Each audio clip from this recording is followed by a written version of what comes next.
I'm just about to, well, welcome to Beau Hannam Guitars and Ukuleles. I am just about to epoxy on a fingerboard, and I thought I'd show you how I do it.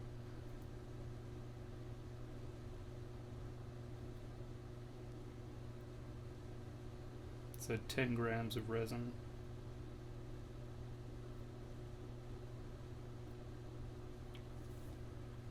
or close to it. 2 grams hardener,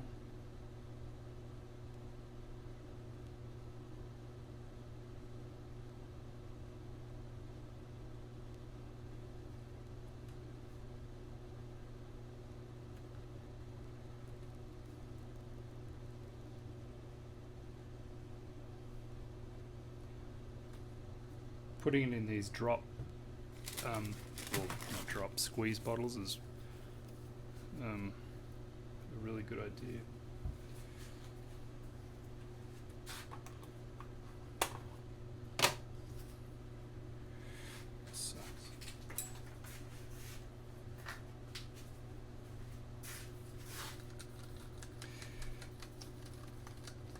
So I'm also, at the same time as gluing on the fingerboard, going to be epoxying in the carbon fiber reinforcement.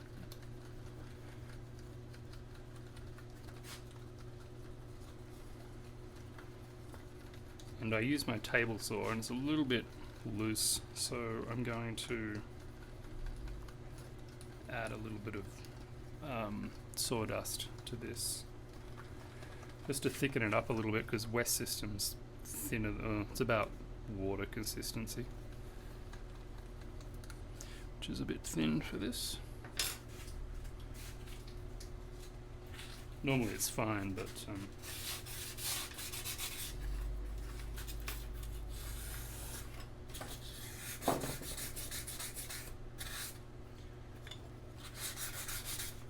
I'm just scuffing up the carbon fiber.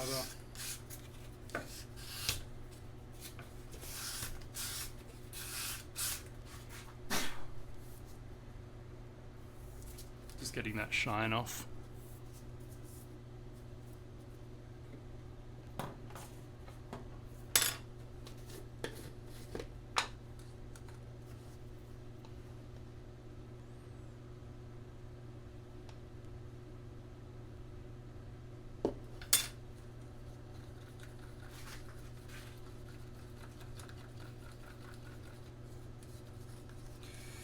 So I just want to keep adding until it's thicker, which that isn't anywhere near yet. This is a mixture of dust and lamp black. Lamp black is what LMI sell, and it's just this really black powder. It's like carbon, and I add it to my ebony dust just so I can make it really black. You only need, like, for that much, which is about 1 inch in this thing, you just need, like, to add that much or something. It's really, really strong.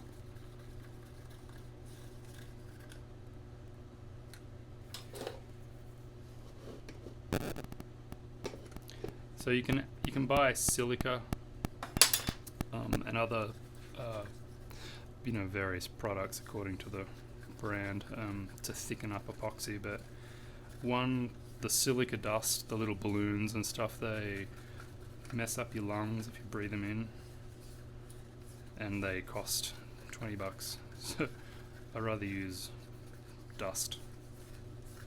Still harmful, of course, but not like, pure silica. So that's kind of,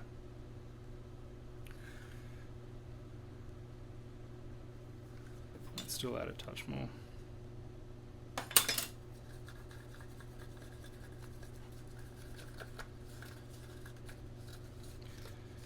And this epoxy is, or the hardener is the slow kind, because the fast kind, I mean, you got to wait overnight to use it anyway, so I just buy the slow one just to, so I'm not rushing. Slow one's about 20-minute work time or something, can't remember, and fast is about 10 or 15, something like that. But okay, this is good. So I'll show you what I mean by the loose truss rod, or the loose carbon fibre. This is a 1/8, and this I did on the table saw. I'm now routing them with a 1/8 inch bit, so they're perfect, but this is fine as it is. That's actually the wrong one. This is the right one. Alaskan yellow cedar for the neck.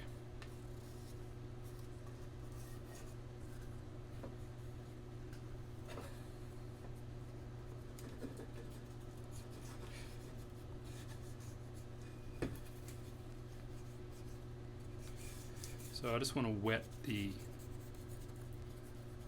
walls of this.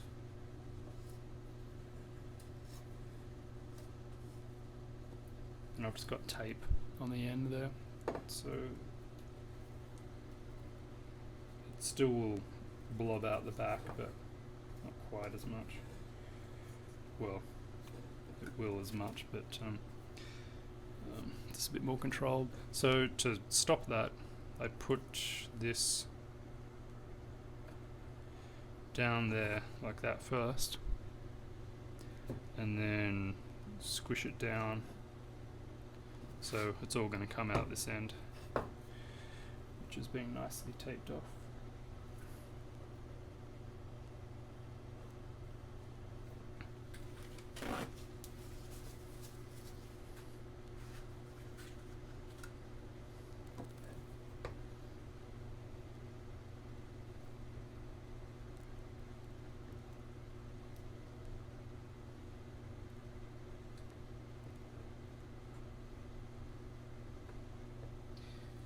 I'm just squishing this down.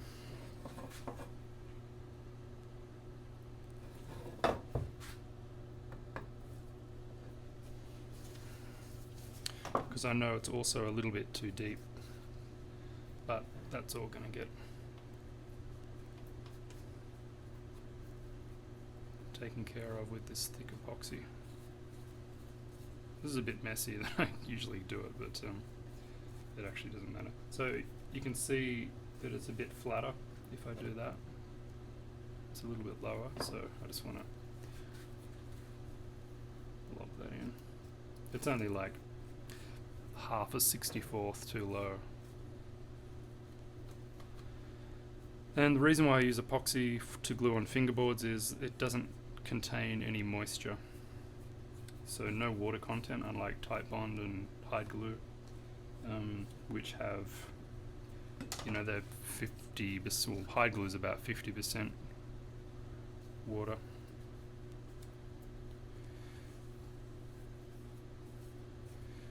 And Titebond, I'm not sure, but it just saves buckling, or the possibility of buckling. And I should say that I've never really had that problem. Well, not buckling, but warping and other things. But it's just kind of like, why not take precautions as best you can?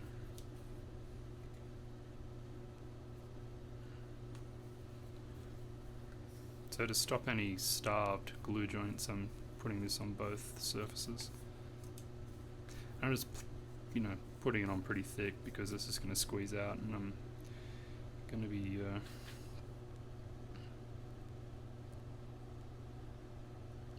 able to clean it up easy. So 2 locating pins or nails.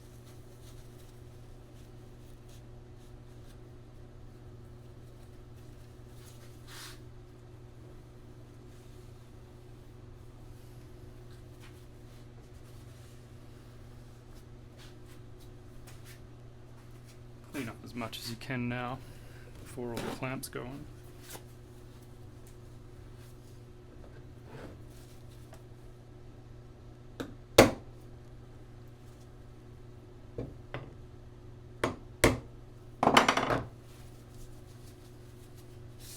Don't worry about surface epoxy.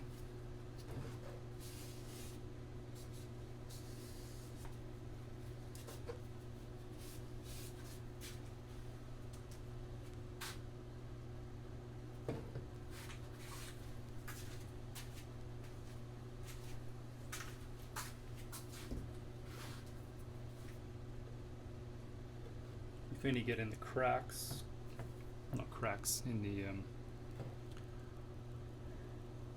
fret slots, just clean that out.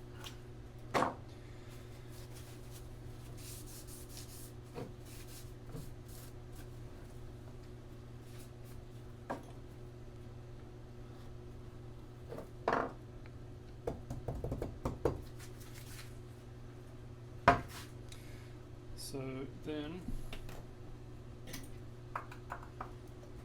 I've got my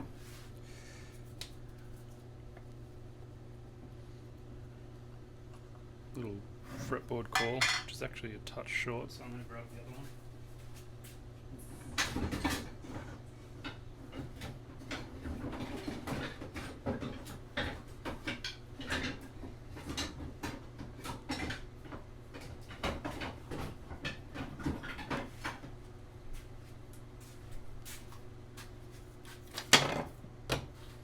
And I'm just going to, just to be on the safe side, just a bit of wax on these rails.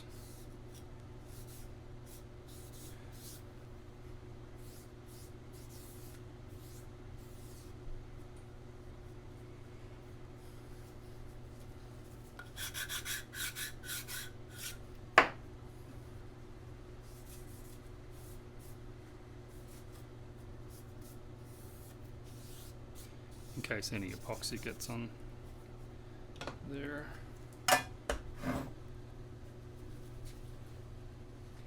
Just set that aside until tomorrow, and then the first thing I do when I come in the morning is just test that this is like stuck in there, just to make sure it all goes off.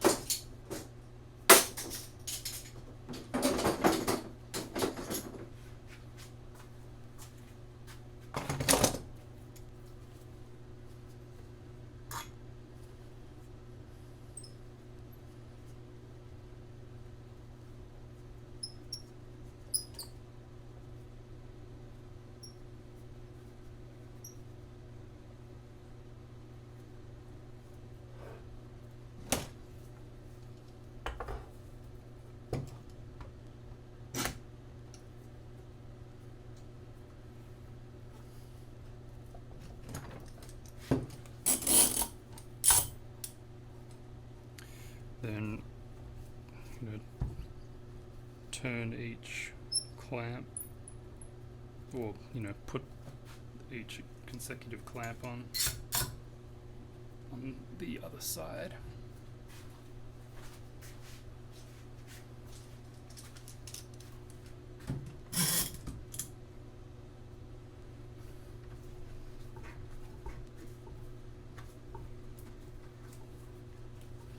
And then more cleanup.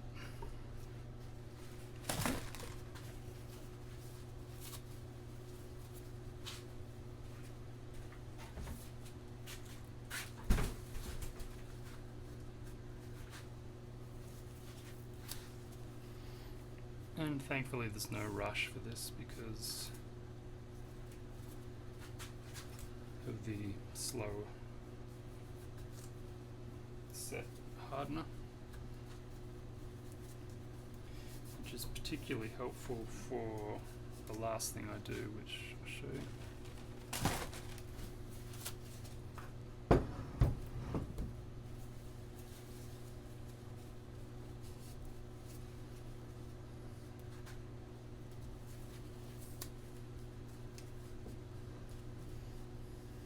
like I said, really messy, but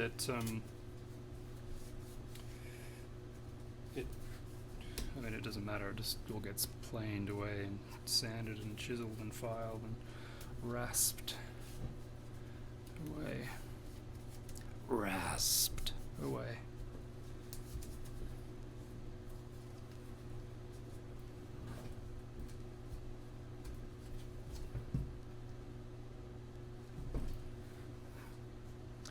Okay. So the last thing I do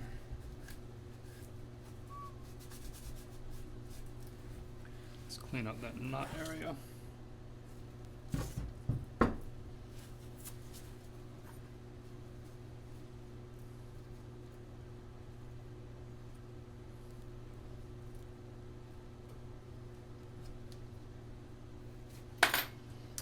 So the very last thing I do is cleaning up in here, just in this area. So I will do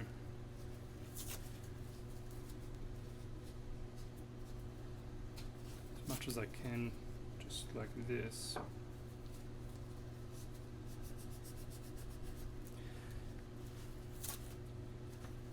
Which isn't heaps because of the tight corners, and then I get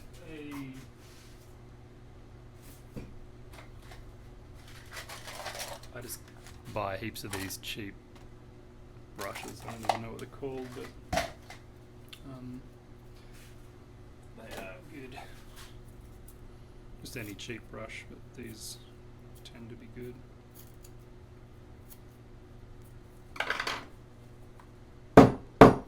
Sometimes I just squish this just so these stay in more.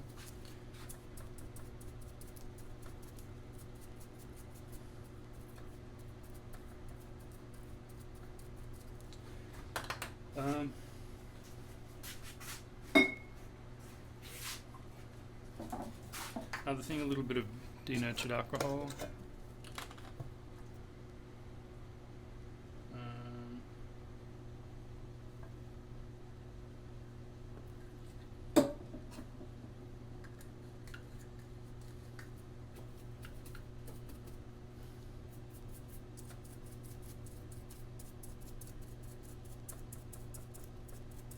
You could use this on the nut end as well.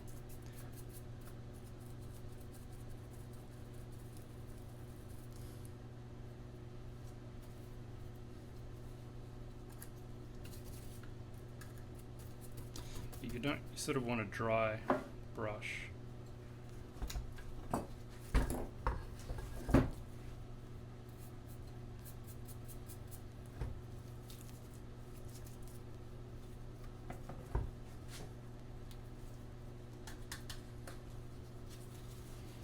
Because you don't want, excess amount of this stuff. Sort of seeping into the crack and then weakening the joint.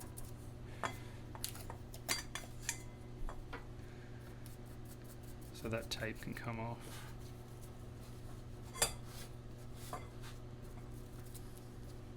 It doesn't matter if like this, that's just surface color, and that doesn't matter at all.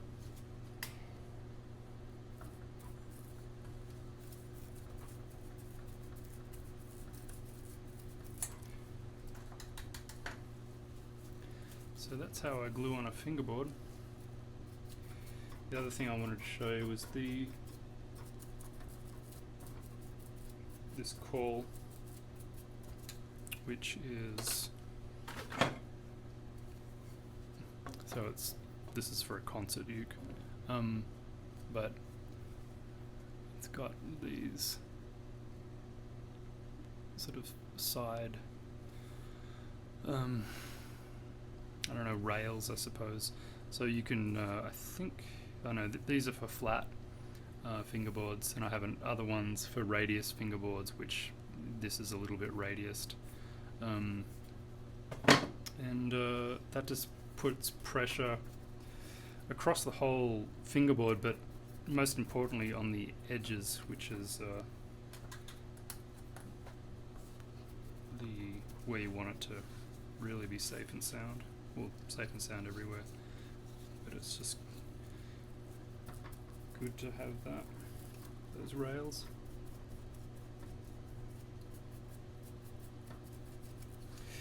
Another thing you could use would be like a StewMac. I think these are only 8 inches, which don't do uke fingerboards, but for radius fingerboards. But the LMI ones are 12 inches and they do a 10 a uke. And I suppose you could use 2 to get a guitar fingerboard done. So that's that. So I recommend using epoxy. It can be heated. If something goes wrong and you need to undo it, it can be undone with heat. So don't let anyone sort of tell you otherwise. But if one of my fingerboards has to come off, something is like catastrophically gone wrong, and the friggin' glue that I put the fingerboard on with is the least of my woes. So I just chuck that brush.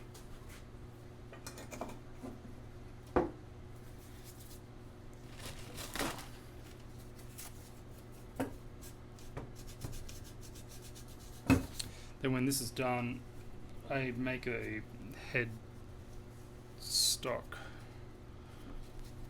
veneer, or head plate, and then butt it up against the edge of the fingerboard.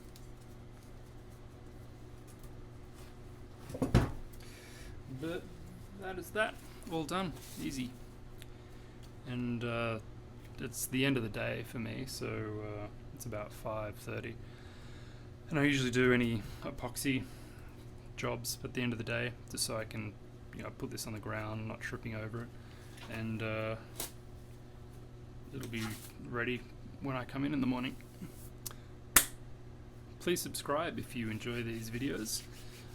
Let me know if you want to know anything. I just make these videos as I kind of are doing the job that I have to do anyway, so yeah, if you want me to talk about something, let me know. Cheers, bye.